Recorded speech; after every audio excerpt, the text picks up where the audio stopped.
Hello दोस्तों, welcome to my channel. सो आज तक हमने इंस्ट्रूमेंटल मेथड ऑफ एनालिसिस का जो फर्स्ट यूनिट है इविजिबल स्पेक्ट्रोस्कोपी, उनका जो फर्स्ट दो पार्ट है यहाँ से लेकर यहाँ तक ऑलरेडी हमने डिस्कस किया है। तो आज इस वीडियो में हम लोग सीखेंगे application of UV visible spectroscopy.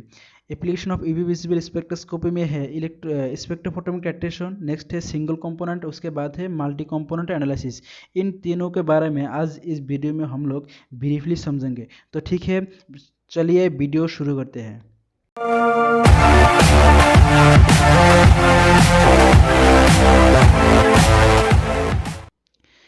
Application of UV visible spectroscopy. UV visible spectroscopy has many applications, but it is preferred in quantitative analysis.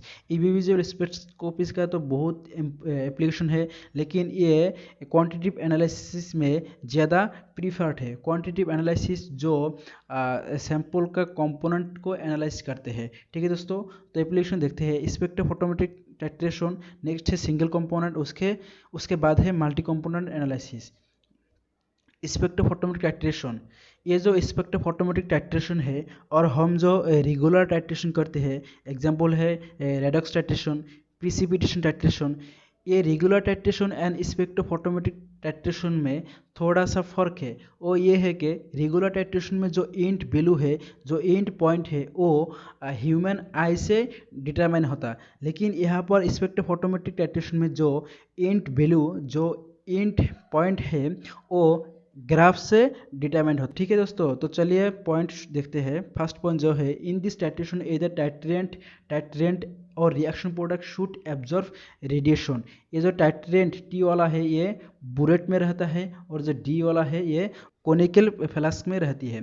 तो ये स्पेक्ट्रोफोटोमेट्रिक टाइट्रेशन में जो टाइट्रेंट और रिएक्शन प्रोडक्ट है, इनमें से कोई एक को रेडिएशन एब्जॉर्ब करना है। ठीक है दोस्तों, नेक्स्ट पॉइंट जो है, here absorbance of solution is use to determine end point. Spectrophotometric titration में एब्जॉर्बेंस यूज होता है इंट पॉइंट को डिटरमाइन करने के लिए। ठीक है दोस्तों, तो चलिए आप देखते हैं types of titration. Spectrophotometric titration में कितना टाइप्स है उनको देखते हैं। If titrant absorb radiation, titrant and reaction product do not absorb, then absorbance decrease and after end point it will remain constant. अगर टाइट्रेंट रेडिएशन को एब्जॉर्ब करते हैं, लेकिन टाइट्रेंट जो टी वाला है ये एब्जॉर्ब नहीं करते, तो जो एब्जॉर्बेंस है वो डिक्रीज होगा, और after end point it will remain constant. तो हम एक एग्जांपल के थ्रू ये अच्छी तरह समझेंगे। यहाँ पर हमने ले लिया फेरिक सैलिसाइलेट, और ये जो बुलेट है इसमें ले लिया हमने ईडीटी है। ठीक है दोस्तों, तो ये ferric salicylate totally highly colourful compound है, और ये हाईली कलरफुल कंपाउंड होने के लिए ये रेडिएशन को एब्जर्व करती है। ठीक है दोस्तों, तो ये फेरिक सैलिसाइलेट जब ईडीटी के अगेनिस्ट टाइट्रेशन होता है, तो ये जो फेरिक है, ये फेरिक एंड ईडीटी है, ये दोनों मिलकर एक कॉम्प्लेक्स फॉर्मेशन होता है, और वो कॉम्प्लेक्स फॉर्मेशन कलरलेस होता है, और कलरलेस होने के लिए इसका जो एब्जॉर्बेंस है वो ऐसे डिक्रीज होगा। ठीक है दोस्तों, ऐसे डिक्रीज होगा। डिक्रीज होने के बाद इसका जो फेरिक सैलिसाइलेट जो जब कंजम्पशन होगा, जब ख़त्म होगा, तो हमको इन पॉइंट मिलेगा, और इन पॉइंट के बाद जब ईडीटी एक्स्ट्रा इसमें आएगा, इस पर कुछ भी इफेक्ट नहीं डालेगा। ठीक है दोस्तों, कुछ भी इफेक्ट नहीं होगा, इसलिए इसका जो एब्जॉर्बेंस है वैसे कांस्टेंट होगा। ठीक है दोस्तों, तो यही था नंबर 1 टाइट्रेशन का मेन कॉन्सेप्ट। नेक्स्ट देखते हैं नंबर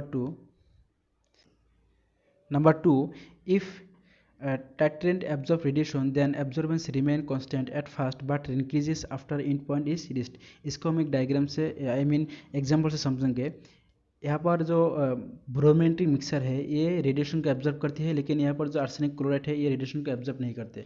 तो इनके दरमियान जब टाइट्रेशन होगा, टाइट्रेशन होने के बाद जो आर्सेनिक क्लोराइड है, ये आर्सेनिक क्लोराइड जब कंजम्पशन होगा, ख़त्म होगा, तो हमको इन पॉइंट मिलेगा। ठीक है दोस्तों, इन पॉइंट मिलने के बाद जब एक्स्ट्रा ब्रोमेंट्रिक मिक्सचर यहाँ पर ऐसे प्रेजेंट होगा, प्रेजेंट होने के बाद इसका जो एब्जॉर्बेंस है वो तो इंक्रीज होगा ना, ऐसे इंक्रीज होगा। तो यही था मेन कॉन्सेप्ट। आर्सेनिक क्लोराइड ये एब्जॉर्ब रेडिएशन को एब्जॉर्ब नहीं करते, लेकिन जो ब्रोमेंट्रिक मिक्सर है ये रेडिएशन को एब्जॉर्ब करते हैं। तो इन दोनों के दरमियान जब टाइट्रेशन होगा, तो टाइट्रेशन होने के बाद आर्सेनिक क्लोराइड जब टोटली कंजम्पशन होगा, तो हमको इन पॉइंट मिलेगा, और कंजम्पशन होने के बाद ब्रोमेंट्रिक मिक्सर की एक्स्ट्रा ये कॉनिकल फ्लास्क में प्रेजेंट होगा, इसलिए इसका जो एब्जॉर्बेंस है वो ऐसे इंक्रीज होगा। तो यही था नंबर 2 टाइट्रेशन की मेन कॉन्सेप्ट। नेक्स्ट देखते हैं number 3। If a reaction product absorb radiation, titrant and titrant do not absorb, then absorbance increases initially but remain constant after end point is reached। ठीक है दोस्तों, अगर रिएक्शन प्रोडक्ट जो है वो रेडिएशन को एब्जॉर्ब करती है लेकिन जो टाइट्रेंट एंड टाइट्रेंट है वो एब्जॉर्ब नहीं करते, तो इसका जो एब्जॉर्बेंस है वो इनिशियली इंक्रीज होता है लेकिन after and point it will be constant. तो इसको भी हम एक एग्जांपल के थ्रू समझेंगे। यहाँ पर कॉनिकल फ्लास्क में हमने ले लिया कॉपर सल्फेट और ऊपर में अगेन ले लिया हम ईडीटी है। ठीक है दोस्तों, तो कॉपर सल्फेट एंड ईडीटी की जो टाइट्रेशन है, इन टाइट्रेशन में जब कॉपर सल्फेट टोटली कंजम्पशन होगा, कंजम्पशन होने के बाद ऐसे हमको इन पॉइंट मिलेगा। ठीक है, यहाँ पर इन पॉइंट, ये है इन पॉइंट मिलेगा। और जब ये एक्स्ट्रा ईडीटी है ये कॉनिकल फ्लास्क में प्रेजेंट होगा। ठीक है दोस्तों, प्रेजेंट होगा लेकिन ये कॉपर सल्फेट में कोई इफेक्ट नहीं डालेगा। इफेक्ट नहीं डालने से इसका जो एब्जॉर्बेंस है वो कांस्टेंट होगा। ठीक है दोस्तों, ऐसे कांस्टेंट होगा। तो यही था main concept of number 3। Next देखते हैं number 4। If titrant and titrant absorb radiation, reaction product do not absorb, then absorbance decreases at first but increases after end point is reached। इसको भी हम एक एग्जांपल के थ्रू समझेंगे।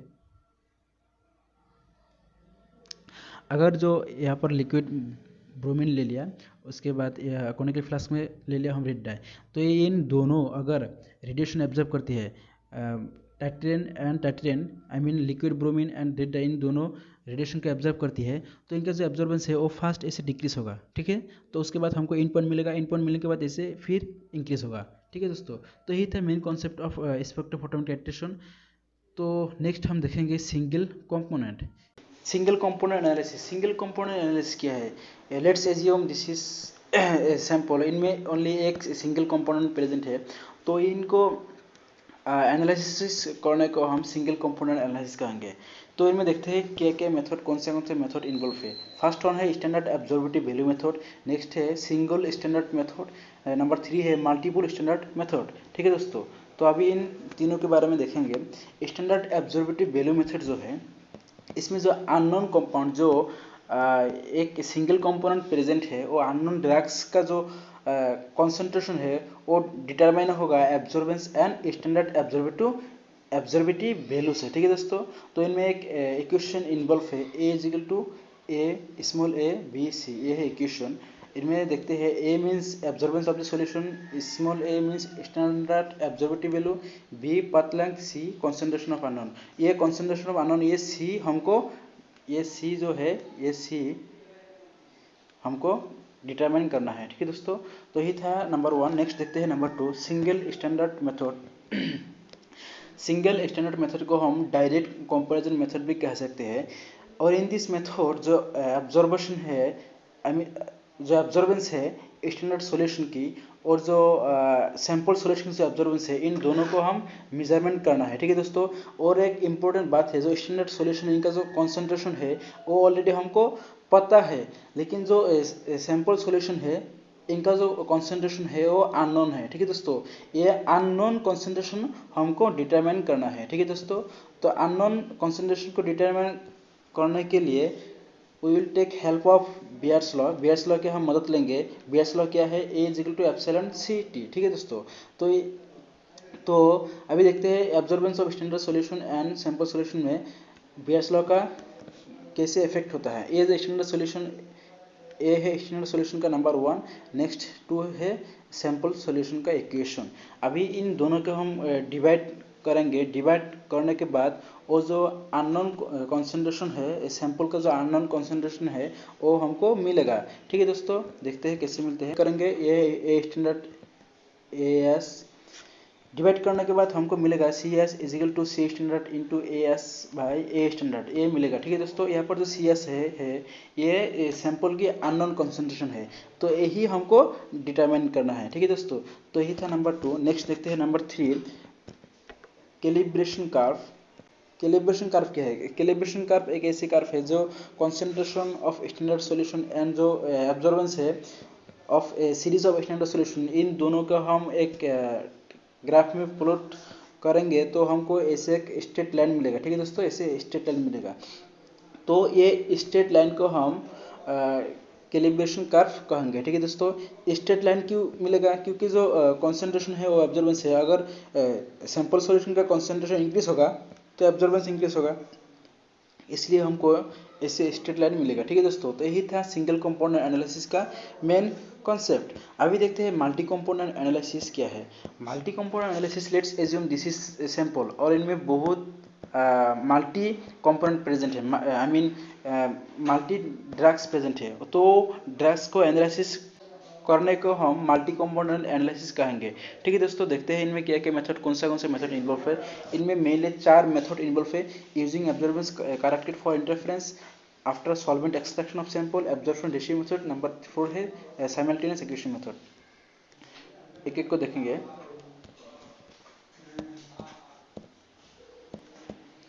Absorbance corrected for interference, ये जो एब्जॉर्बेंस करेक्टेड है, ये एब्जॉर्बेंस करेक्टेड से हम जो मल्टीपल कंपोनेंट है उनको डिटरमाइन करेंगे। ठीक है दोस्तों, अभी एब्जॉर्बेंस करेक्टेड क्या है? एब्जॉर्बेंस करेक्टेड जो difference between total absorbance and interfering absorbance, difference between total absorbance and interfering absorbance, इनको हम करेक्टेड एब्जॉर्बेंस या एब्जॉर्बेंस करेक्टेड कहेंगे। ठीक है दोस्तों, तो इसका एक एग्जांपल है determination of concentration of ephedrine HCl and chloroquinol in ephedrine HCl injection. Next जो मेथड है वो है after solvent extraction of sample. इन मेथड में अगर large amount absorbance substance present है तो उनको पहले हम इस सेपरेट करना होगा, सॉल्वेंट एक्सट्रैक्शन मेथड से सेपरेट करना होगा। सेपरेट करने के बाद वी कैन डू एनालिसिस। ठीक है दोस्तों, ये था नंबर 2। इसमें एक एग्जांपल है assay of caffeine in aspirin and caffeine tablet. अभी देखते हैं number 3 simultaneous equation method. Simultaneous equation method क्या है? इन दिस मेथड एक ऐसे फैक्ट पर बेस्ड है जो टोटल सॉल्यूशन की जो ऑब्जर्वेंस है वो इक्वल होगा इंडिविजुअल कंपोनेंट की ऑब्जर्वेंस। ठीक है दोस्तों, यही था main concept of multi component analysis method की। तो इसमें एक ग्राफ इन्वॉल्व है। तो ये है ग्राफ, इनमें जो एक्स एक्सिस है उसमें ले लिया वेवलेंथ और ओ एक्सिस में एब्जॉर्बेंस है। ठीक है दोस्तों, तो ये जो कर्व है ये कर्व को हमने लेट्स अज्यूम ये है एक्स ड्रग्स की कर्व और ये है वाई ड्रग्स की कर्व। ठीक है दोस्तों, तो अभी ये जो एक्स ड्रग्स की कर्व है, इनमें जो लैम्डा मैक्सिमम होगा वो है 259 नैनोमीटर। ठीक है दोस्तों, और इनमें जो लैम्डा मैक्स होगा वो है 245 नैनोमीटर। ठीक है दोस्तों, तो एज पर कंपेयर ये जो वाई ये वाला जो कर्व है, ये कर्व की जो वेवलेंथ जो एब्जॉर्बेंस होगा वो एब्जॉर्बेंस ज़्यादा होगा ये एक्स ड्रग्स से। ठीक है दोस्तों, एक्स एक्सिस में ले लिया वेवलेंथ, वाई एक्सिस में ले लिया एब्जॉर्बेंस। ये जो कर्व है ये curve let's assume this curve is for X drugs, और ये जो कर्व है ये curve let's assume this is curve for Y drugs. ठीक है दोस्तों, ये है वाई ड्रग्स की, ये है एक्स ड्रग्स की कर्व। ठीक है, अभी जो वाई ड्रग्स की कर्व है इसका जो लैम्डा मैक्स वैल्यू है वो है 245 नैनोमीटर। ठीक है, और जो एक्स ड्रग्स की कर्व है उसका जो लैम्डा मैक्स वैल्यू है वो है 259 नैनोमीटर। ठीक है दोस्तों, अभी बात ये है कि जो ये जो वाई ड्रग्स है इनका जो एब्जॉर्बेंस है ये ज़्यादा है एज पर कंपेयर टू ये एक्स ड्रग्स की। ठीक है दोस्तों, ये जो वाई ड्रग्स की एब्जॉर्बेंस है ये ज़्यादा है as per compare to x drugs. तो यही था मल्टी कंपोनेंट एनालिसिस की मेन कॉन्सेप्ट। ठीक है दोस्तों, तो आज के लिए इतना ही। Thank you so much for watching this video. Next video मिलते हैं।